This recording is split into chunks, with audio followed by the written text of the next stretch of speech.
What's cracking, guys? Omar Isov here, back with another video. In this video today we're talking all about fat loss, how recent research, new 2017, has shown that diet breaks, taking a break from your diet, may be superior when it comes to overall body composition. I'm going to dig into that. Before I go on, I just have to say I apologize for the lack of frequent uploads. There's been a lot of things going on, great things. We're doing that whole Boris Shako program that's coming along, a lot of interviews. You need to get stronger. You need to get stronger. You need to get stronger. You need to get stronger.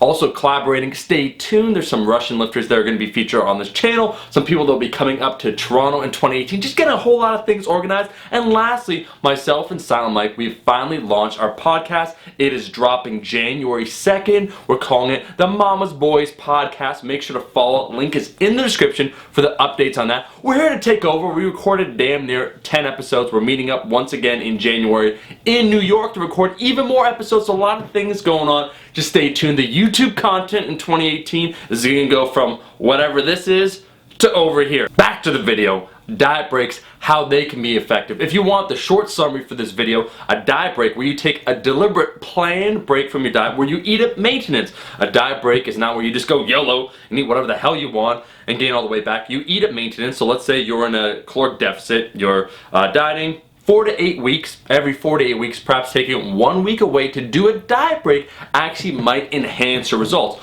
both from a psychological and a physiological perspective. Decent. We have to talk about the resting energy expenditure. This video is actually being adapted from my boy Eric Helms. He made a fantastic article as part of something called Mass. It's him and Greg Nuckols, my other boy, that put out fantastic information. I'm going to link that in the description. It's a monthly subscription service where they break down the latest research, how it applies with regards to strength training, hypertrophy, overall body composition. Really, really useful stuff. I highly recommend it. I'm not getting paid a damn dime to say it. I just believe in it. So in this latest Mass issue from December, Eric Helms went over the latest research. So the recent study from 2017. There was one in 2003. I also will reference that. But basically what they took a look at are two groups of people. So in group A were people that were consistent dieters. This means that over a 16-week period they kept to their diet. And when I say they kept to their diet for this study, 2017, their macronutrients, they were calculated, given to them. Their total calories, they were given, everything was portioned out. This was strict, it was well controlled, so it isn't something where they're just told, oh hey, like kind of try and lose weight. They were given numbers, I think it was 33% below maintenance, so 67% of their maintenance calories they were eating for both groups. And so for the group that was consistent, they did it over a period of 16 weeks where they had followed this diet, and over 16 weeks then they would see their results. The second group was a group that every 2 weeks they would take a break from their diet. And again, when we define what a break means, a break is eating at maintenance calories. So when they're dieting, that means they're in a deficit, they're eating less calories than their body needs. And then when they're on a diet break, they're actually just eating at maintenance. And this, again, it was calculated, they were weighed, everything was tracked to make sure when they're on their diet break that they weren't gaining weight. So they were eating at maintenance. Anyways, so the second group that did take the diet breaks, they took 30 total weeks, so 16 actual weeks of dieting, 14 weeks of being on maintenance, and what ended up happening is they had superior results than those that just dieted strictly for 16 weeks. Now, what does this mean? Think about it. So if you take a look at it, and again, the second group, they're at maintenance for the diet break. So the 14 weeks they weren't dieting, they were at maintenance. So they weren't losing weight. So in reality, both of these groups were in a deficit for the exact same period of time, 16 weeks. But what ended up happening is the group that took diet breaks actually had superior fat loss. And this doesn't have to do with adhering to the program. Both of these people actually were told, that both of these groups were told what to eat. Things were calculated and they were weighed out. This was a controlled study, a well-designed study. Now, there's a few different things that might be happening here. One, from a physiological perspective, as I said before, your resting energy expenditure. Essentially, your body is smart. What ends up happening, if you're consistent with your diet, your rate of weight loss will diminish. So what does this mean? We all know this, right? When we start a weight loss program or we want to lose weight, first week might be 3 pounds, then next week 2 pounds, so on and so forth. Then it gets back to 1 pound, half a pound. Eventually you reach that plateau where whatever you're eating is just not working. You have to juggle things around, and that's because your body's smart. It adapts, it adjusts your resting energy expenditure. Basically you move around a little less.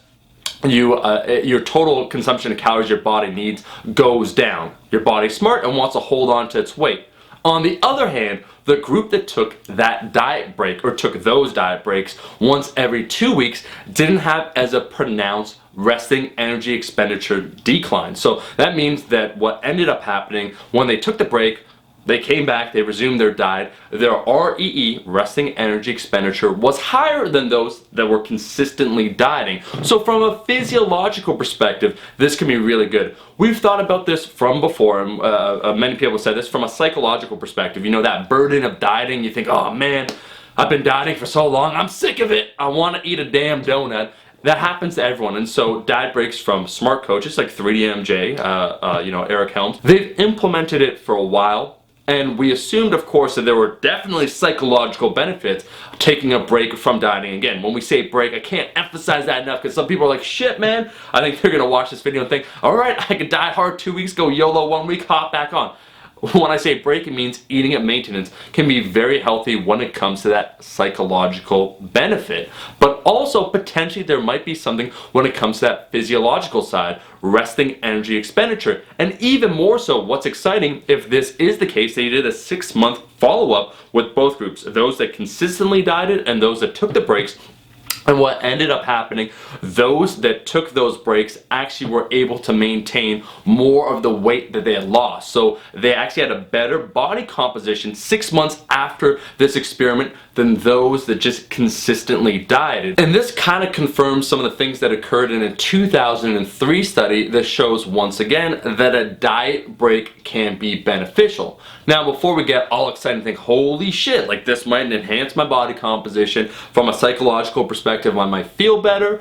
Why the hell am I not doing this? What's the cost? Well, think about it. We just talked a little bit about time. So to be a consistent dieter, that same time period is 16 weeks. To be someone that took diet breaks would be 30 total weeks. So it's almost double the length of time. But again, if we take a look at the end outcome for both groups 6 months after the experiment was over, those that did take that diet break, whether it be from the physiological or psychological benefits, had a superior composition. So if you don't have a pressing timeline, let's say that you're not a competitor that must compete in 8 weeks, you have to get shredded, those striated glutes. If you're maybe a strength athlete where you want to compete at some point in 2018 or 2019, but there's no rush, you can definitely see the benefit of taking diet breaks. And even more to the point, just because this study needs to be replicated with those that do train, those that do lift, 2 weeks, taking a diet break every 2 weeks is not necessary at all. The applicable portion of this article, of this write-up by Eric Helms,